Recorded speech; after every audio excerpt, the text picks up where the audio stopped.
마지막 순간에 질문지를 썼던 내용이었습니다. 이 질문의 내용은 경영에 관한 이야기도 아니고 돈을 버는 방식에 관한 내용도 아니었어요. 그가 직접 친필로 쓴 내용은 바로 신은 정말로 있는가? 죄란 무엇인가? 사람이 죽으면 천국과 지옥이 과연 있는 것인가? 그리고 하나님께서 사람을 사랑하신다고 하면서 왜 사람들에게 고통이라는 문제를 주셨는가? 예수님만으로 구원받는다는 것은 도대체 어떤 의미인가? 이런 여러 가지 질문을 마지막에 신부님에게 남겼고 그 답을 얻지 못하고 결국 세상을 떠나고 말았습니다. 사람은요, 죽을 때가 되면 철학자가 된다고 합니다. 사람은 죽을 때가 되면 신학자가 된다고 해요. 여러분, 이 내용을 보시면서 전적으로 신학적인 질문 아닙니까? 굉장히 교리적이고 신학적인 질문 그 자체입니다. 세상 사람들은 마지막이 가까이 오면 올수록 과연 사람의 실체가 무엇이며 신은 도대체 어떤 분이시며 세상은 도대체 어떤 목적으로 창조되었는가, 바로 그것을 궁금해하고 그 문제를 찾다가 결국 이 땅을 떠난다는 겁니다. 그런데 정말 안타까운 것은 이 고 이병철 회장은 그 답을 찾지도 못하고 죽었습니다. 이와 같이 사람에게는 마지막 날이 꼭 찾아옵니다. 그렇기 때문에 우리에게 주어진 시간이 많지 않은 거예요. 오늘 성경 디모데후서의 말씀은 신약 27권 중에서 가장 늦게 쓰여진 사도 바울의 서신입니다. 조금 후면 사도 바울이 순교를 하게 되는 겁니다. 마지막 죽음을 앞두고 자기 제자 디모데에게 아주 간절한 마음으로 유서와도 같은 이 귀한 메시지를 남깁니다. 오늘 성경에 보면 사도 바울은 이 세상을 떠나가면서 의미 있고 가치 있는 그 참된 글을 남겼습니다. 자, 그럼 그 의미 있고 가치 있는 것이 과연 무엇일까요? 첫 번째는 복음을 남겼습니다. 디모데후서 2장 8절 말씀인데요, 우리 함께 합독해 보겠습니다. 시작. 내가 전한 복음대로 다윗의 씨로 죽은 자 가운데서 다시 살아나신 예수 그리스도를 기억하라. 이러한 순수한 복음을 사도 바울이 남긴 거예요. 고 이병철 회장처럼 돈을 많이 버는 방법, 이 세상에서 중요합니다. 그거를 무시하자는 이야기가 아니에요. 그러나 죽음을 앞둔 사람에게 경영이 무슨 소용이 있겠어요? 돈 버는 방식이 무슨 의미가 있겠어요? 지식을 아무리 많이 쌓았다고 한들 무슨 소용이 있겠냐는 거죠. 그 모든 것이 내 죽음을 대신할 수 없는 거예요. 내가 한 번도 가보지 않은 이 길을 대신 가줄 수 있는 사람은 그 아무도 없습니다. 그래서 사람은 이 마지막 순간이 되면 철저히 홀로 서고 그 마지막에 고독과 외로움을 느낄 수밖에 없는 거예요. 왜 그렇습니까? 이 길은 나 홀로 가야만 하는 길이기 때문에 그래요. 사도 바울은 마지막 순교 직전에 복음을 남겼습니다. 여러분은 마지막에 무엇을 남기시렵니까? 사도 바울은 내 인생에 가장 가치 있는 것, 내 인생에 절대 포기할 수 없는 것, 그것을 붙들면 반드시 천국으로 가는 그 복음을 사도 바울은 남긴 거예요. 두 번째로 사람 그리고 사랑을 남겼습니다. 디모데라고 하는 걸출한 제자를 사도 바울은 남겼습니다. 그리고 마지막에 사랑하는 내 아들 디모데야라고 말하면서 가장 가까이 있는 사람에게 사랑을 남깁니다. 제가 여러분들에게 질문해요. 만약 하나님께서 저와 여러분을 부르신다면 우리는 이 땅에서 무엇을 남겼노라 말씀하시겠습니까? 다윗의 씨로 오셔서 죽은 자 가운데서 다시 살아나신 예수 그리스도를 믿으라, 이 복음을 남기셨습니까? 주변 사람들이 저분의 사랑을 보면 하나님이 살아계신 것 같아, 저분이 믿는 하나님 나도 믿고 싶어 라고 말하면서 여러분의 사랑을 그리워할 수 있는 그런 사랑을 남기셨나요? 무엇을 남기셨습니까?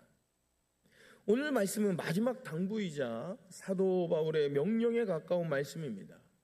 그토록 절박하고 간절한 내용을 담고 있어요.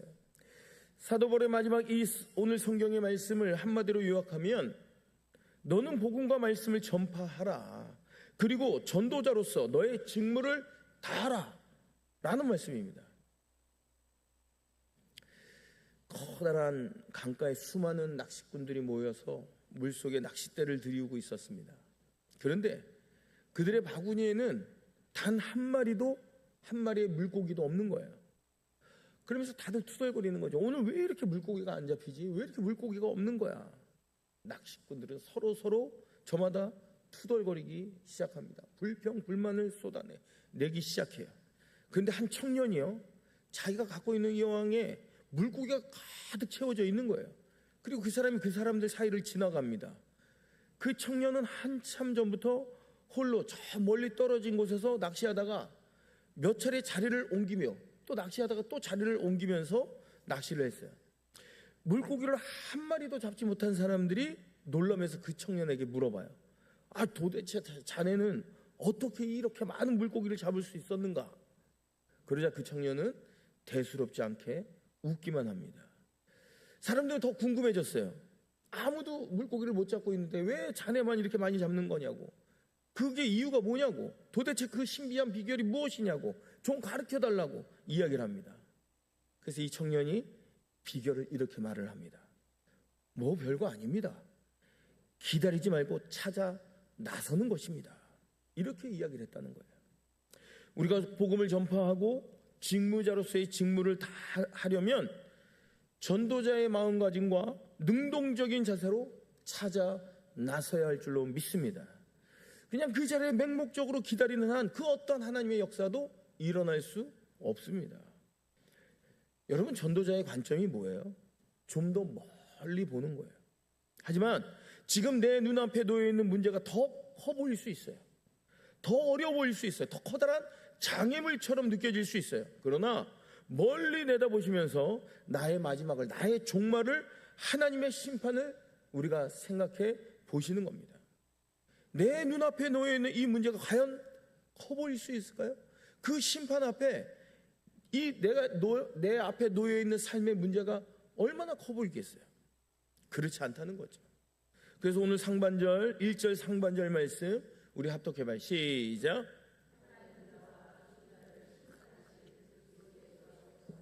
얼마나 엄중한 말씀입니까?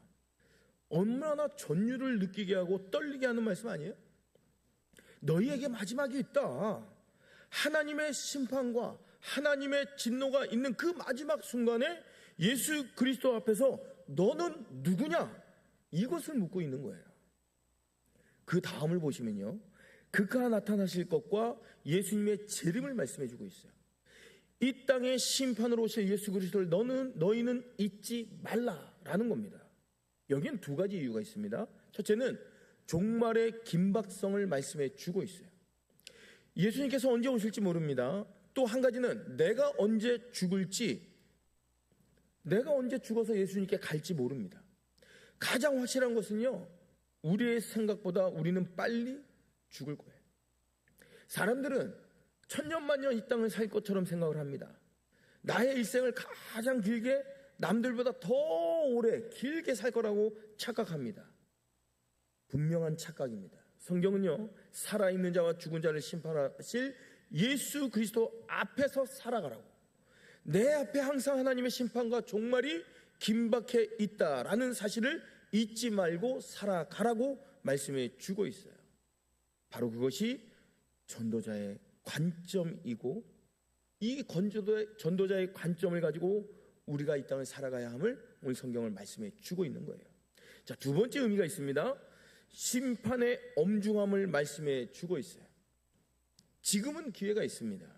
지금은 어찌 보면 다 회개할 기회가 있고 복음을 전할 기회가 우리에게 있어요. 그러나 어느 순간이 되면요, 생명과 사망으로 갈라지는 분기점이 찾아옵니다. 천국과 지옥으로 나뉘는 그 시점에 우리가 반드시 놓여 있다는 거예요. 더 이상 기회가 없는 시간이 찾아옵니다. 그래서 오늘 본문 2절 상반절에 말씀합니다. 합독합니다. 시작.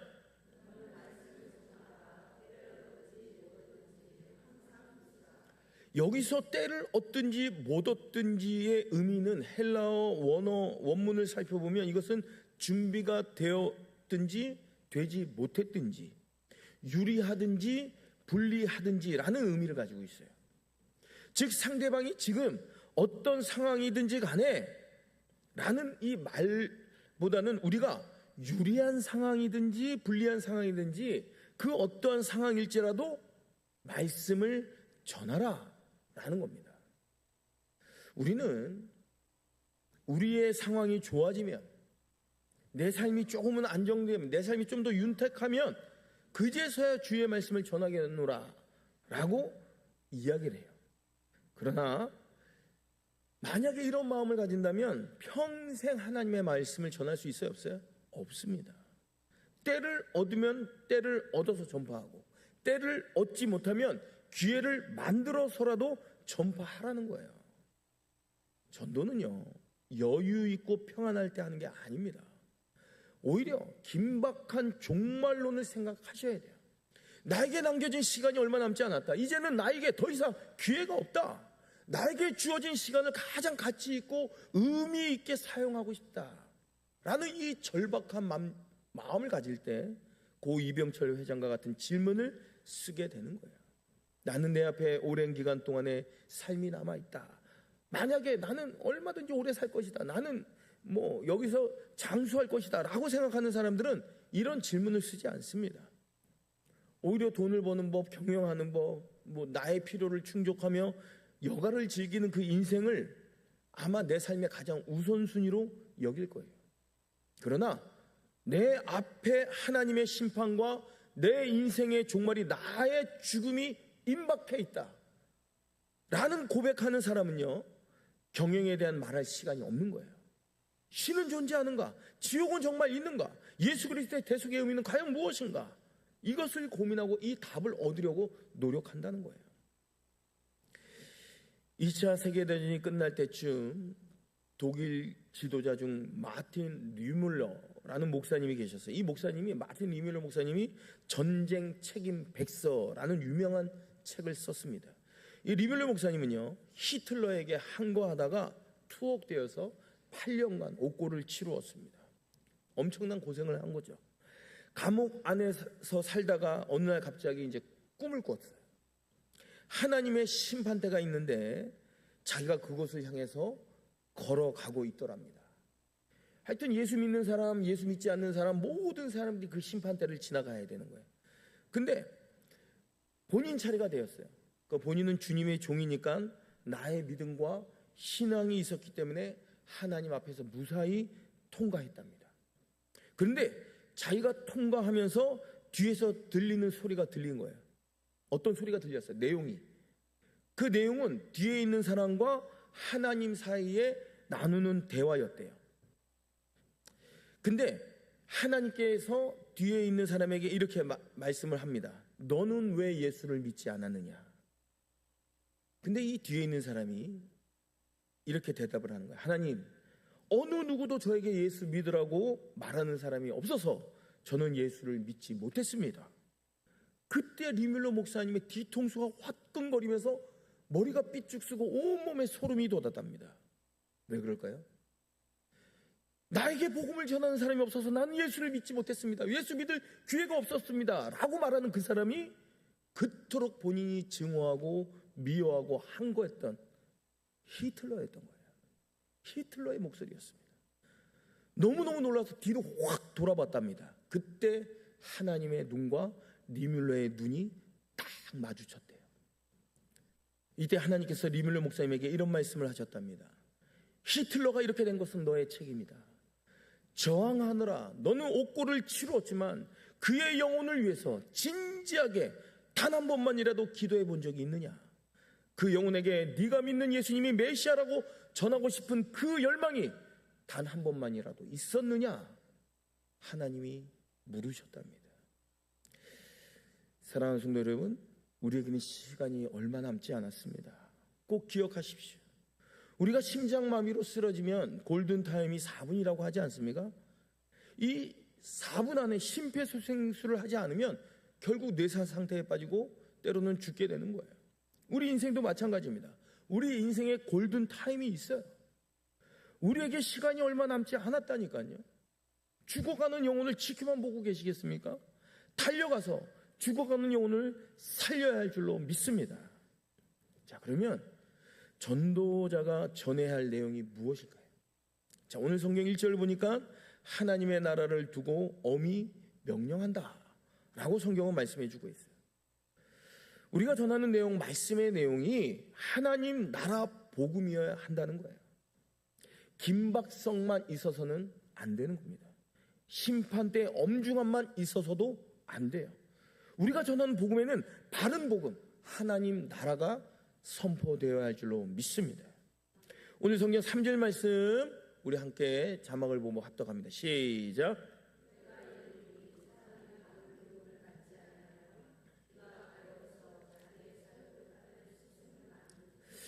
이 말씀을 쉽게 표현하면요, 세상의 많은 사람들은 자기가 듣고 싶은 말을 해주는 거짓 스승을 찾아 다닌다는 거예요.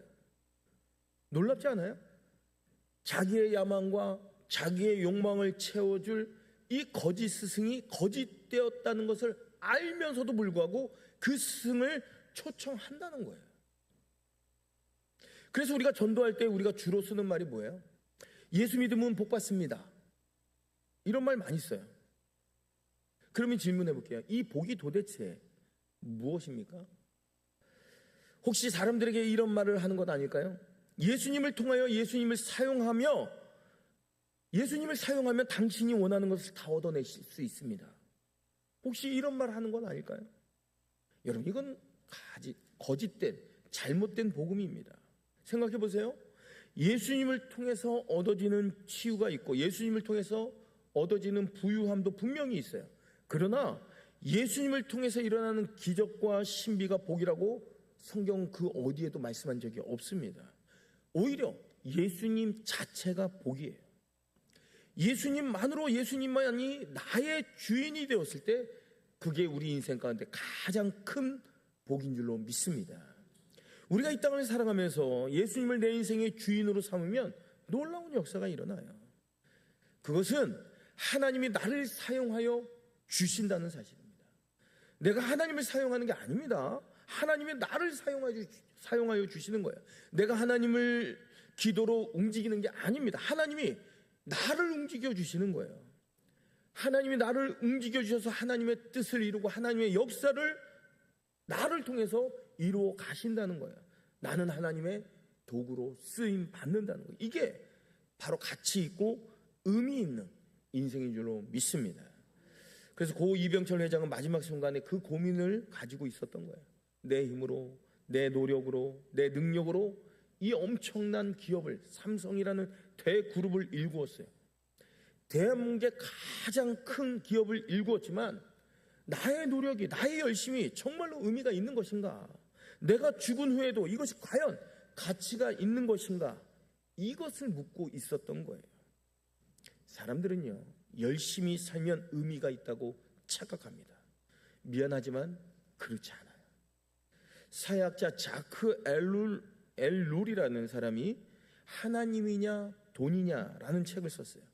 그 책에 보면요, 눈에 띄는 문장이 하나 나옵니다. 그 내용은 그리스도 사람들이 돈을 벌기 위해 노동하는 것은 죄다라고 주장하고 있어요. 이 말은 돈을 버는 데 있어서 돈을 버는 것을 목적 자체로 삼으면 그 자체가 죄라는 거예요. 그러나 오해하시면 안 됩니다. 세상도 하나님의 창조물이 맞아요. 그래서 우리는 열심히 직장 생활을 해야 되고 열심히 돈을 버는 게 맞습니다. 그러나 중요한 것은 그 열심과 그 노력과 그 인생이 바로 돈 버는 것이 목적이라면 그 자체가 죄라는 거예요.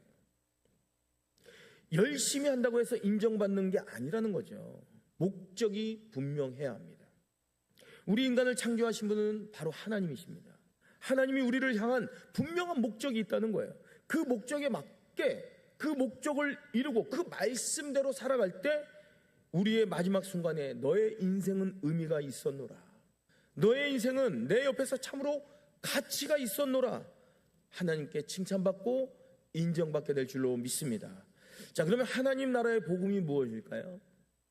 도대체 사도 바울이 말하는 그의 하나님 나라를 두고 엄히 명한다라는 그 하나님 나라가 뭐냐는 거예요. 도대체 전도자가 가져야 하는 하나님 나라의 관점이 무엇입니까? 첫 번째로는 모든 사람은 절대적으로 타락했다는 신앙 고백이 있어야 합니다. 로마서 3장 10절과 23절 좀 축약해서 합독해 보겠습니다. 시작.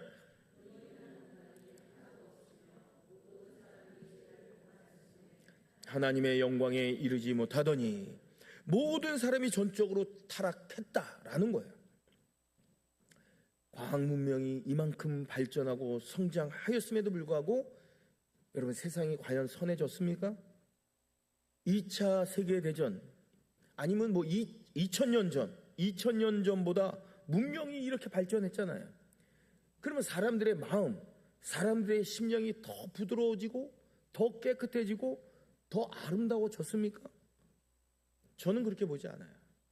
세상 어디를 봐도 옛날보다 더 강팍해졌고 더 사나워졌고 더 무서워졌습니다. 더 죄가 더 교묘해졌어요. 이것을 보면 우리가 내리는 결론은 뭐예요? 사람에게는 더 이상 소망이 없다는 겁니다. 한번 작정하고 사람에게 소망을 두어보세요. 저 사람에게 기대를 한번 해보세요.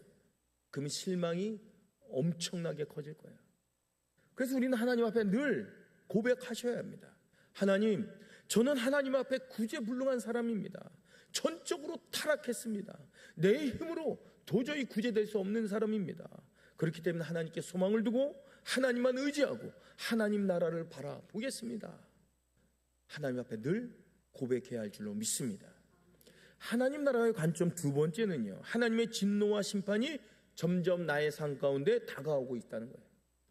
나에게 주어진 골든타임이 얼마 남지 않았습니다. 그걸 우리는 늘 염두하고 기억하셔야 돼요. 여러분, 우리가 태어날 때는 순서가 있잖아요. 그래서 연세가 어떻게 되냐, 나이가 어떻게 되냐 물어보지 않습니까? 그럼 형님이 되기도 하고 아우가 되기도 하고 이런 거 아니에요? 자, 그러면 이 땅을 떠날 때는 순서가 있어요? 순서 없어요. 죽는 건 순서가 없습니다. 그래서 하나님 사람들은 나에게 남겨진 시간이 얼마 없다, 하나님의 진노와 심판이 임박해 있다라는 신앙 고백으로 이 땅을 살아가야 하는 거예요. 그리고 하나님의 심판은 엄중하다라고 말씀해 주고 있어요. 그 심판을 면할 사람은 그 누구도 없다고 말씀합니다. 그러므로 우리의 모든 행위는 하나님 앞에 내놓고 자랑할 일이 없다는 거예요. 나의 헌신, 나의 충성, 나의 섬김을 과연 하나님 앞에 자랑할 수 있어요? 여러분, 이러한 일을 하지 말라는 말이 아닙니다. 우리는 헌신해야 되고 충성해야 되고 당연히 섬겨야 돼요. 그러나 그 행위만으로 나의 구원에 어떠한 영향력도 끼치지 못한다는 거예요. 그걸 우리는 인정하셔야 됩니다. 그러므로 하나님의 사람은 전적으로 부패하고 시시각각 이 종말과 엄격한 이 심판과 나의 행위를 자랑할 수 없는 이 현실 안에서 오직 나를 십자가에서 못 박아 돌아가신 대속의 예수 그리스도를 우리는 붙들어야 합니다. 그리고 하나님의 사람들은 이 모든 영광이 하나님께 있음을 일마다 때마다 고백하셔야 돼요. 사랑하는 성도 여러분, 우리에게 점점 종말의 시간이 다가오고 있어요. 골든타임이 얼마 남지 않았어요. 우리가 TV를 봤잖아요. 갑작스러운 심근경색으로 쓰러진 환자, 심폐소생술을 통해서 소생했다는 이야기를 듣잖아요. 4분만 지체하였으면 이 땅에 다시 볼 수 없는 사람들 얼마나 많은지 몰라요. 이게 골든타임입니다. 고 이병철 회장이 그토록 많은 질문지를 보내고 그 한 달 골든타임 속에서 복음의 답을 얻지 못하고 결국 이 땅을 떠나가고 말았어요. 세상에는 이런 골든타임이 있습니다. 그들에게만 있는 시간이 아닙니다. 저와 여러분에게도 골든타임이 있어요. 이 시간을 우리는 놓치지 않아야 됩니다. 그리고 여러분 가장 가까이 있는 사람들이 이 골든타임을 놓치지 않기를 위해서 우리는 어떻게? 기도해야 돼요. 그리고 찾아 나서야 돼요. 우리는 그동안 한 달 남짓 점프입의 새생명 초청주의를 위해 힘써 기도하고 믿음으로 준비해 왔습니다. 내 주변에 있는 사람들에게 교회 문턱을 낮춰서 먼저 마음을 열고 교회에 들어올 수 있도록 우리 노력해 봅시다. 그리고 그 모든 일정의 최고 정점인 다음 주 점프 200 새생명 초청주일에 초청 대상자들이 모두가 방문할 수 있도록 우리가 절박한 심정으로 간절한 마음으로 전도 대상자를 위해 힘써 기도하고 복음을 전파하시기 바랍니다. 내가 받은 은혜를 한번 기억해 보세요. 나는요 죽어 마땅한 영혼은 아니었어요. 버림받은 영혼이었잖아요.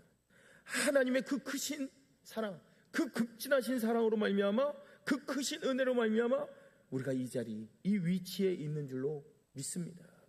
받은 은혜를 기억하며 오직 십자가를 붙들고 복음 전파에 앞장서서 모든 영광 하나님께 올려드리는 복된 인생 건설해 가시기 바랍니다. 은혜로우신 아버지 하나님, 오늘 말씀을 통하여 전도자의 직무를 다하고 우리에게 말씀해 주셨습니다. 내 자신의 안위만을 생각할 것이 아니라 종말의 때가 점점 다가오고 있음을 기억하고 내 주위를 돌아보며 때를 얻든지 못 얻든지 죽어가는 영혼들의 구원을 위해 힘써 복음을 전파하는 우리 모두 되게 해 주옵소서. 거룩하신 예수 그리스도의 이름 받들어 간절히 기도드리옵나이다. 아멘.